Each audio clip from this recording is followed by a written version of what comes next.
அன்பான உறவுகளை இப்போ நாம் என்ன பார்க்க போகிறோம்னா, இந்த ஜெல்லி ப்ராடக்ட் இருக்கு பாருங்க. இப்போ எல்லா சின்ன பசங்களும் ரொம்ப விரும்பி சாப்பிடக்கூடிய ஒரு ப்ராடக்ட் இது. என்னுடைய 2 பசங்களும் எல்லா நேரத்தில் இது சாப்பிட்றாங்க. இது செய்யாதீங்கன்னா சொன்னால் கேட்க மாட்டுறாங்க. இதனால என்ன தீமைன்னு இப்போ நம்ம பார்க்க போகிறோம் வாங்க.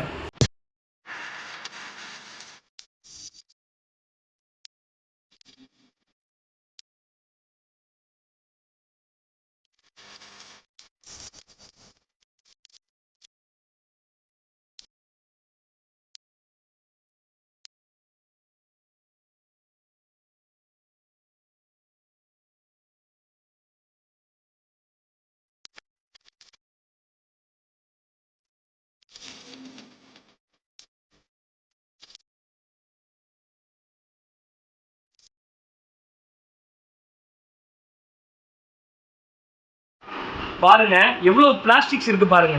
நம்ம ஏதோ ஒரு டேஸ்ட் நினச்சி ஒரு பொருள் நம்ம பிள்ளைகளுக்கு வாங்கி தரோம். தயவு செஞ்சு இதை வாங்கி தராதீங்க. ஏன்னா பிள்ளைகளுக்கு ரொம்ப பெரிய கேடு. அதான் என்னுடைய பசங்களுக்கே நான் காமிச்சிடுவேன். இனிமேல் சாப்பிடுவியா, ஜெல்லி சாப்பிடுவியா? பாருங்க நீங்களும் உங்கள் பசங்களுக்கு இந்த மாதிரி ப்ராக்டிக்கலாக காட்டுங்க. ஏன்னா நம்ம பசங்க சொன்னாலும் கேட்க மாட்டாங்க.